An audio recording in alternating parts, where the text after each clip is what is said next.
How difficult was it to bite your lip all these years?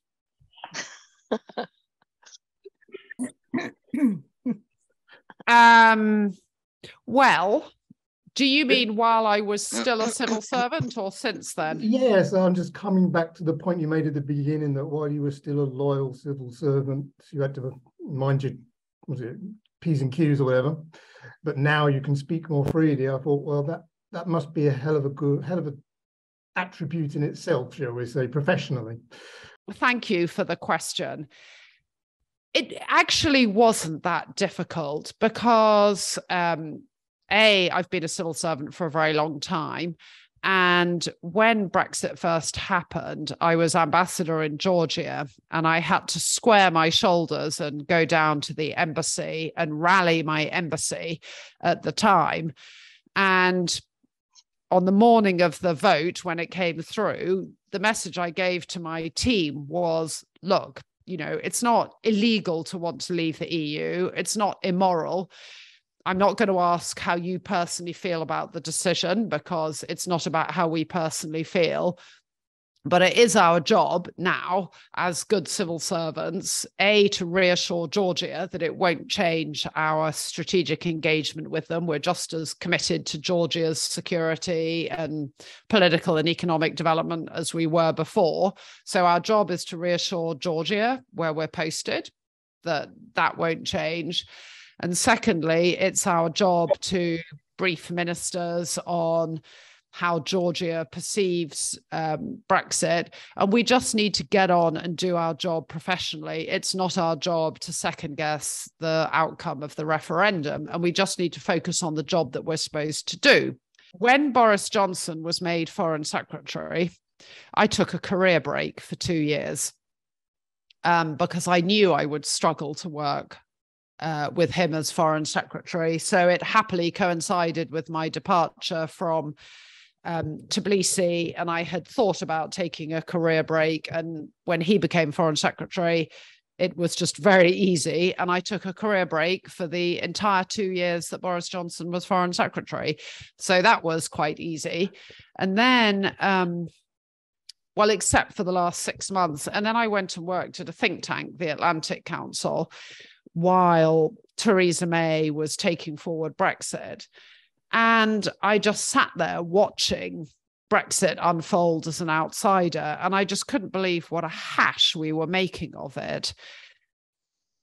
And I think Theresa May made many, many misjudgments, but I didn't feel she was completely violating all democratic norms. She would behave respectfully and towards the EU.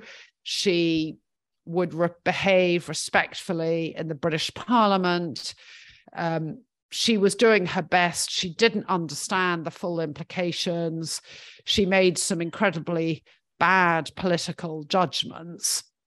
And so I hold her accountable for many of the problems we've had over Brexit. But for me, she didn't cross any red lines in terms of sort of behavior and decorum.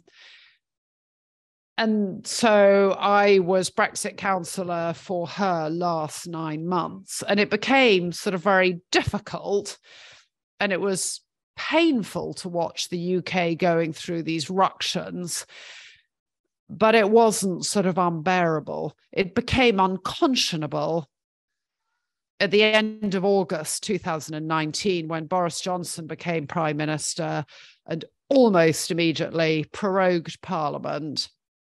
And the lines that were the sort of the talking points that were sent out to British embassies around the world became nakedly political and disingenuous. That was when it changed.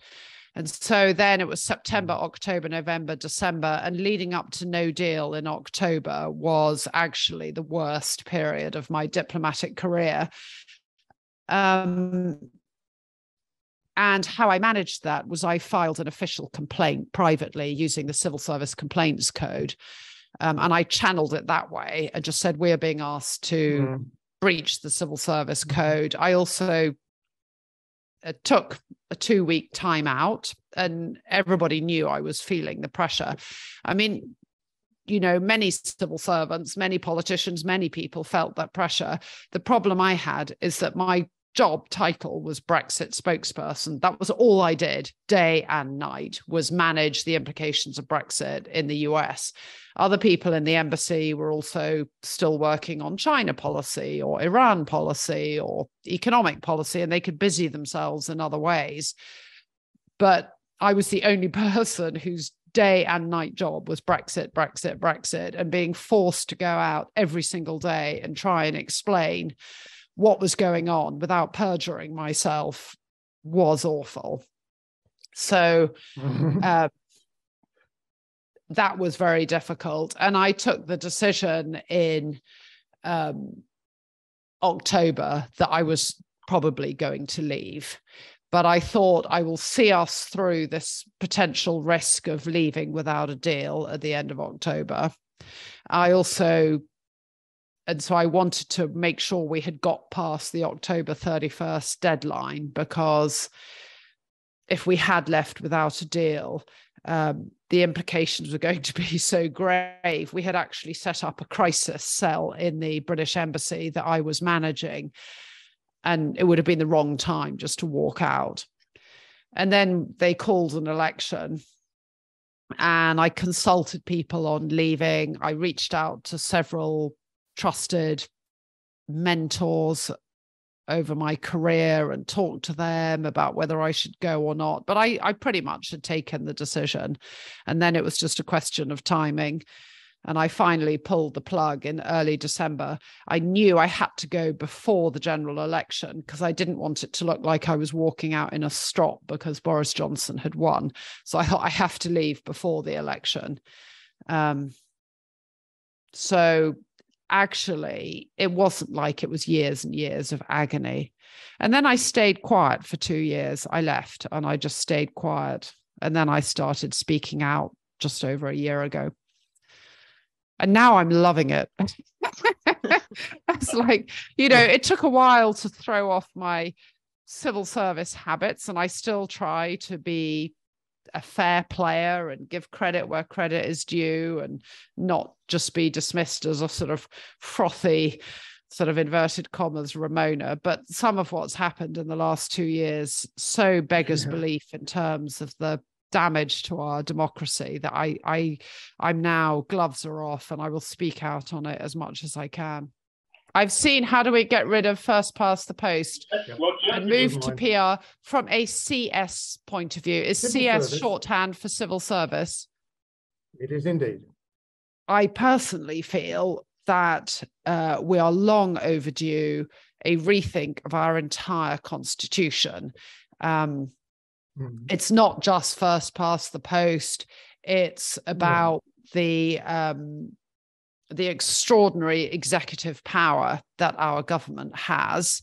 It is about the fact that we have a head of state and a House of Lords who are non-elected. And so their democratic legitimacy is circumscribed. So they have some authority, but ultimately the House of Commons is paramount. And because the government has an automatic majority in the House, again, there is huge executive power. And then our monarchy, I mean, I don't sort of personally sort of dislike the king or members of the individual members of the royal family, but in the monarch's name, the prime minister has enormous power. They can confer knighthoods, they make appointments, they use the crown prerogative. And so it's not King Charles per se, it's just that in the name of the monarch, all these crown prerogative powers cascade, and those powers of patronage and appointment, I feel, are not adequately scrutinized. And then the House of Lords, of course, many people have pointed out that the House of Lords in practice has acted as quite a useful sounding board. And it's the House of Lords that is currently placing many amendments on the Northern Ireland Protocol Bill and is pointing out the problems with the bill to get rid of the outstanding EU legislation. So the House of Lords does play a useful scrutinising role, but ultimately it is undemocratic. And ultimately, of course, the appointment of knighthoods and cronies and donors to political parties as members of the House of Lords is, of course, ridiculous. And all these issues sort of intertwine with each other. So it's not just first past the post. It's not just the Crown prerogative. It's not just the House of Lords. It's how they all interact with each other.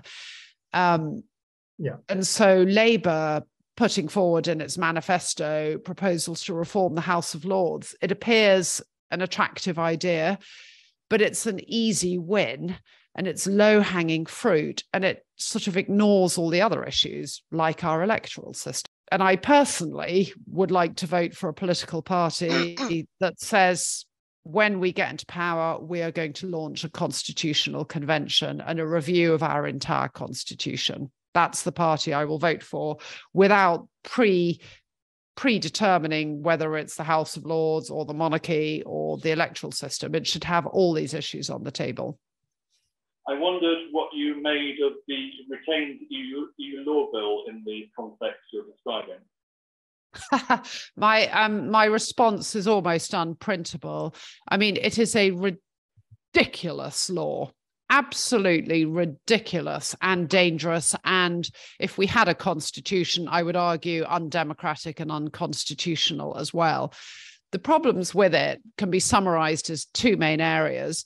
One is, in practical terms, it proposes to sweep away in one stroke the entire raft of outstanding EU legislation on our statute books without any reassurance that we have the resources or the capacity to replicate them with sensible laws to provide certainty and guidance for British businesses and all walks of life that are covered by these bills.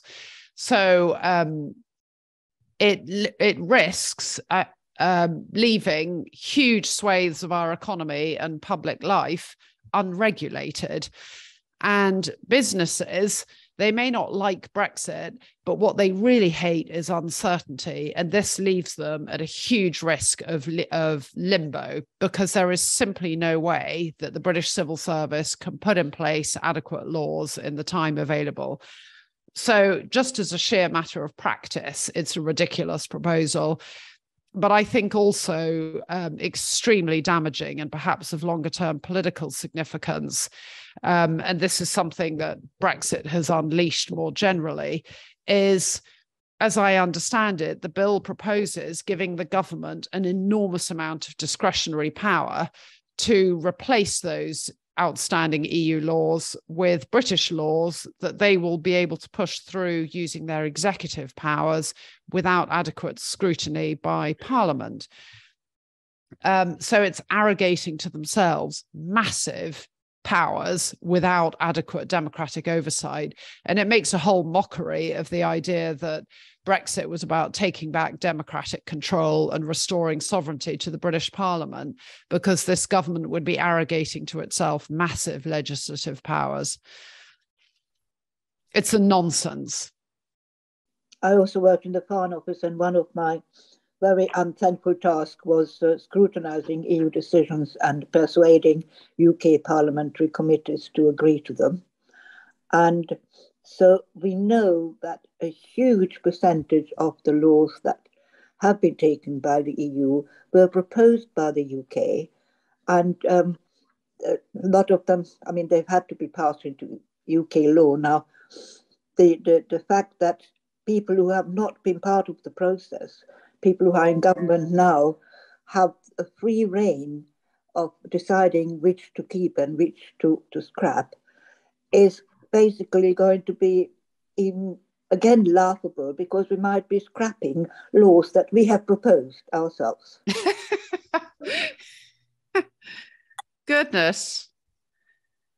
And of course, the EU could now go ahead passing its own laws without taking into account our interests at all. The more we get further away from EU regulations through the deregulation exercise, which the retained EU bill makes possible, the less our chances of applying for rejoining again. So it really is something that we should be looking at very carefully and try and oppose it as much as we can. Madalena, you're completely right. But it's not just about whether there's any hope of us rejoining or aligning with the single market or the customs union. It just creates huge costs for business because the more we diverge from the EU, even if we never, let alone the idea of rejoining, almost immediately British businesses are then having to make products to different standards. And for those whose market is in the EU, that's a huge cost. So some of the bigger businesses may decide to headquarter themselves in the EU because they'll just prioritize the EU over the UK, and the UK will lose business and investment that way. And smaller businesses will just go out of business. So it's a huge problem. I mean, it is so grotesquely irresponsible. And I'm sure that's the reason why the Brexiters are pushing it, because they want to achieve as much as they possibly can to break the relationships so that in practical terms, it becomes harder and harder to envisage realigning or rejoining the EU. So, yeah, it's very depressing. Doesn't the government, the people in the government, don't they realise the outcome and the implication of what they're doing and the effects that it has on the country, or don't they care? Well, I can't read their minds, but I mean, the implications have been spelled out by so many different people. So they're either not listening, or you have to conclude they don't care and that they are motivated by other considerations, which could be their own careers and jobs, which certainly I believe is Boris Johnson's motivation. Or they are just so caught up in their own ideological bubble and zealotry and fanaticism that they really, really just can't see it. So, I mean, neither answer is reassuring. Either they are so far gone that they just really don't understand it, or they don't care. I mean, neither is reassuring. I mean, listening to the current debate on Northern Ireland, I mean, it just beggars belief. The people in government will be briefed by civil servants, and they will be told. And civil servants have had to really learn how to caveat their language to avoid being, completely ignored by ministers. You have to sort of try and present it in a way that your ministers will listen to. And it sounds to me like Sunak and Chris Heaton-Harris have actually been listening, and James Cleverly, they have actually been listening, and there's no way they don't know. And so they're trying to reach a new deal with the EU that addresses some of the genuine issues around the Northern Ireland Protocol. But they must know that there is no way to square the circle of taking the UK out of the single market without there needing to be some checks somewhere. And the EU can try to make them as light as possible and as flexible as possible. But if it's not to be on the island of Ireland because of the Good Friday Agreement, that it has to be across the Irish Sea. And it is so dispiriting to see idiots like Marc Francois peddling their nonsense that somehow there is a cake and eat it deal. There just isn't. And it just drives me crazy because it is so dishonest. I don't know what's become of our government, this level of dishonesty. And you now see it cascading through policy and every other issue. The magic money tree, the magic solutions on migrants. We have become a government that sort of declares things that have no bearing on reality. the European movement has had a webinar on REAL, you know, the retainment of the EU laws, and there was an action day at the beginning of February. But any advice from you, if you were an activist, a campaigner on the street, what would be your prime purpose of being there? What would you try and convince those soft Brexiteers who are still might come over to our side? I heard the very esteemed Sir John Kerr, a former UK permanent representative to the EU, talk on this issue. By far, the most powerful argument and point to make is the fundamentally undemocratic nature of the retained EU law bill, because not everyone will be perturbed at the idea that we're diverging from the EU.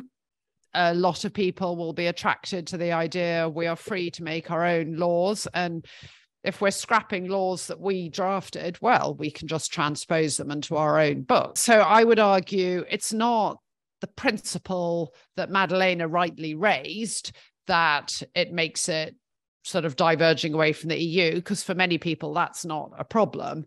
I would argue it's the fundamentally undemocratic powers that it gives to the government and the costs for business, who risk being left either in limbo because we won't be able to replicate all the laws in time, and they end up then having to meet different standards. So the economic costs and the democratic deficit of this law.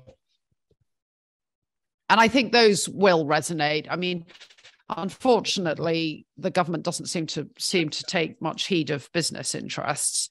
So, but there are still those who recognise the democratic implications.